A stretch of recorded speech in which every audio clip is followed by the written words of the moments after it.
मिजाज ऐसा जागूसी है जो हिंदुस्तान की रूह को मुअत्तर किए हुए है। यही वो रूह है जो हिंदुस्तान की पहचान है। यही वजह है कि हर जमाने में और खासतौर से उर्दू में, उर्दू शायरी में इस रूह की याफ्त दरियाफ्त का सिलसिला जारी है। इस वक्त मेरा मौजूद नज़ीर की शायरी में हिंदू देव वाले अनासिर है, इसलिए मैं अपनी बात को नज़ीर के हवाले तक महदूद रखना चाहती हूँ। नज़ीर अकबराबादी जिन्हें उर्दू का अवामी और खालिस हिंदुस्तानी शायर तस्लीम किया जाता है, उन्होंने जिस महल में आंखें खोली वो मीर और गालिब का दरमियानी है था। और चूंकि ये शोहरत किसी न किसी दरबार से वाबस्ता है, इसलिए शोहरत का कलाम नज़ीर के कलाम से थोड़ा मुख्तलिफ नजर आता है। नज़ीर को तो वो दरबारी महल मैसर नहीं आया जो इन शोहरों को मिला था।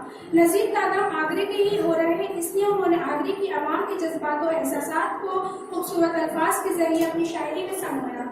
लेकिन इनके इस कलाम में पूरे हिंदुस्तान की धड़कनें और तहजीब की अक्कासी नजर आती है। नज़ीर ने अपनी शायरी के जरिए हिंदू मुस्लिम इत्तेहाद और भाईचारगी के जज्बे को बेदार किया।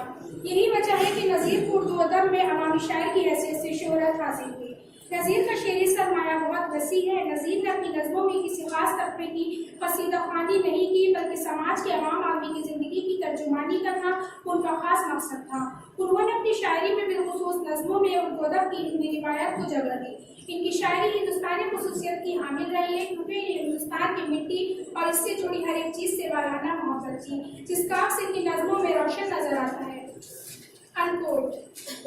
The true Hindustani poet, according to the European standard of true poetry, Nazir is the poet whose verses have made their way to the people. His verses are recited and sung in every street and lane, especially in the native town of Agra. नज़ीर की शायरी में वो दो मुख्तलिफ culture यानी हिंदू मुस्लिम तहजीब का हसीन इम्तिजाज देखने को मिलता है। काबिल गौर बात यह है कि नज़ीर ने मुसलमान होते हुए भी हिंदू कल्चर से मुताल्लिक बेशुमार नज़में तहरीर की। सिर्फ होली के त्यौहार पर ही मुख्तलिफ अंदाज में कई नज़में कहीं, होली के अलावा उन्होंने दशहरा, दिवाली वगैरह पर भी नज़में लिखी। लेकिन नज़ीर की नज़मों में जज्बात निगारी और मंजर निगारी का जो पुरजोर अंदाज़ बयान देखने को मिलता है, वैसे ईद, बकरीद और शब बारात जैसी नज़मों में भी नहीं है। इस सिलसिले में सैयद तलत हुसैन नकवी की राय यह है कि नज़ीर की नज़में जो हिंदू त्योहारों या गैर मुस्लिम मज़ीद किरदारों के मौजू पर है, फन और फिक्र के एतबार से इस्लामी नज़मों से कहीं ज्यादा मुअस्सर और दिलपजीर है। इनमें नज़ीर का फन इंतहाई नुक्ते उरूज पर पहुंच गया है। इनकी कलाम में जो मजहबी बेतासुबी का अंदाज पाया जाता है वो काबिल तारीफ है। होली के रंगीन त्यौहार ने नज़ीर को सबसे ज्यादा मुतासर किया, इसलिए उन्होंने होली के रंगीन और दिलकश मनाजिर को मुख्तलिफ अंदाज में पेश किया है। जब फागर रंग झमकते हो फिर देख बहारे होली की, और दफ के शोर खड़कते हो तब देख बहारे होली की, परियों के रंग दमकते हो तब देख बहारे होली की, सागर में के छलकते हो तब देख बहारे होली की, महबूब नशे में डूबते हो तब देख बहारे होली की।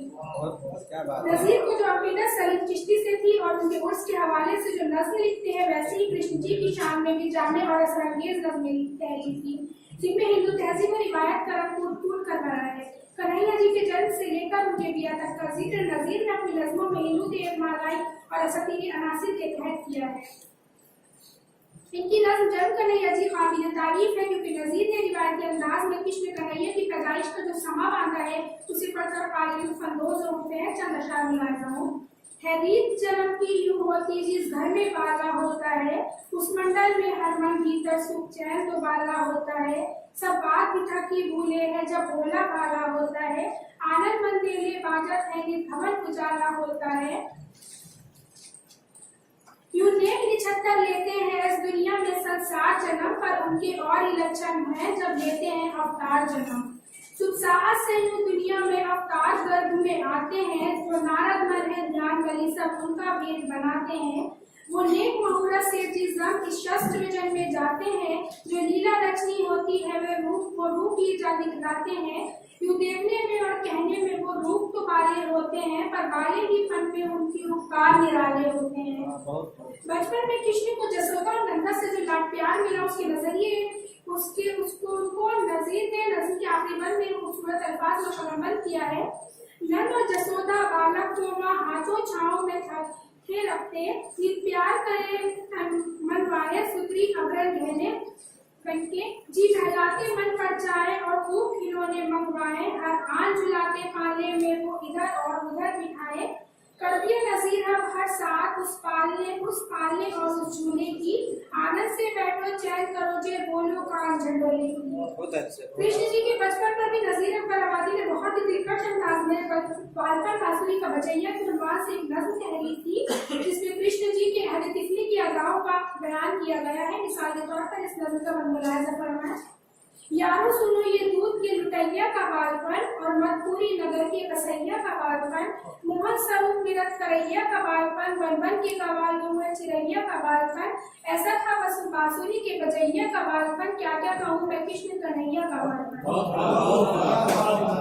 ये जो कबायलों के लगे घर से जा बजा, जिस घर को खाली देखा उसी घर में जा फिरा, माखन मलाई दूध जो पाया वो खा लिया, कुछ खाया कुछ खराब किया कुछ गिरा दिया, ऐसा था बांसुरी के बजैया का बालपन, क्या क्या कहूँ मैं कृष्ण कन्हैया का। कृष्ण कन्हैया की बांसुरी की तारीफ भी सुनिए। गवालों पे नंदलाल बजाते वो जिस घड़ी, गोये दूर उसकी सुनने को रह जाती सब खड़ी, कलियों पे जब बजाते तो वो उसकी धुन पड़ी, लह लह के इतनी लहर जा कान में पड़ी, सब सुनने वाले कह उठे जय जय हरि हरि, ऐसी बजाई कृष्ण कन्हैया ने बांसुरी। अच्छा, बहुत अच्छा। नजीर अकबर आबादी ने कन्हैया के खेलकूद का जिक्र भी खूबसूरत अल्फाज में किया है।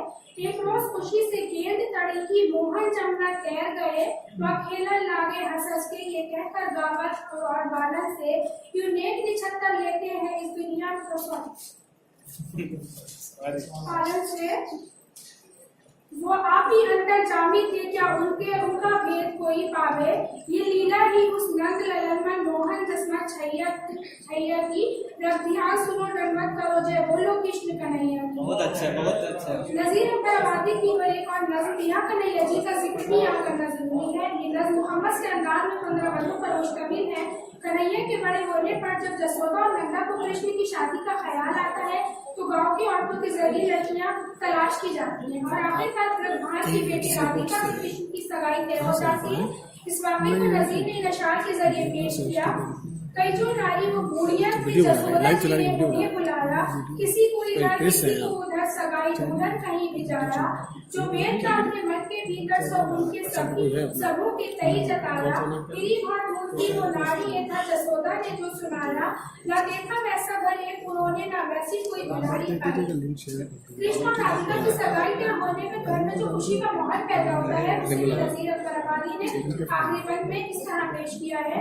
पूरी जो चंगी वो राधिका थी तो सब मंदिर में खुशी के राजी, वो खान और सभी कुटुंब की ये बात मन बीच आके कही कि राधिका की सगाई मुझसे करे तो होगी ये बात अच्छी, जो रस्म होती सगाई की है वो सब दोनों ने खुशी से कर दी। नजीर कहते हैं इस तरह से हुई श्री कृष्ण की सगाई।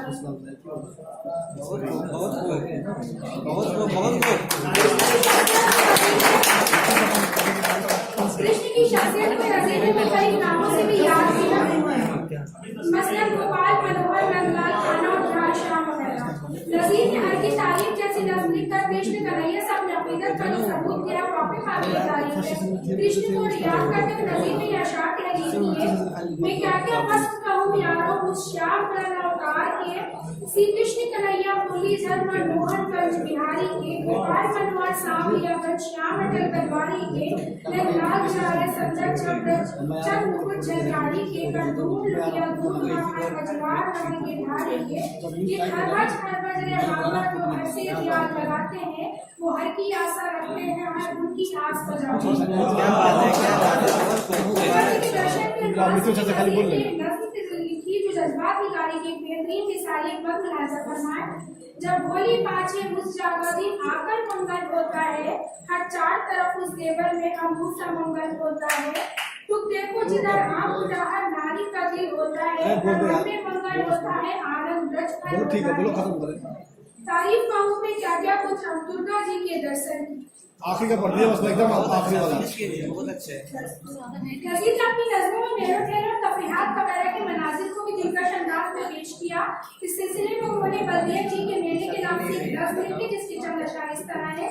लोग चारों तरफ के आते हैं, आके ऐशो तरफ मनाते हैं, दिल से सब जब दर्शनों को जाते हैं, अपने दिल की मुराद पाते हैं, झांझ मृदंग दफ बजाते हैं, रासमंडल भजन सुनाते हैं, दिल में फूले नहीं समाते हैं, सभी हंस हंस के कहते जाते हैं, रंग है रूप है झमेला है, रोज बजीर जी मामेला है। नजीर अकबर आबादी ने मुश्तरका नजीर अकबर आबादी ने मुश्तरका तहजीब यानी हिंदू मुस्लिम कल्चर के हवाले से बेशुमार मौज़ूआत को अपनी शायरी में जगह दी, जिससे उर्दू शायरी का कैनवस वसी होता गया। इसी वजह को देखते हुए फिराक गोरखपुरी ने अपनी किताब नज़ीरवानी में लिखा था कि मकामी तहजीब व सकाफत में रह गए थे, हिंदू त्योहारों मेलों खेलों में बहुत दिलचस्पी लेते थे कि वो वक्त था कि हिंदू मुसलमानों में कोई बेरादरी न थी। आखिर में कहना चाहूंगी कि नज़ीर ने अपने कलाम में लफ्जों का इंतखाब और तराकीब का ऐसा एहतमाम किया है जिससे उनकी नस्लों में खास किस्म की तरन्नुम पैदा हुई। बहुत अच्छा, क्या बात है।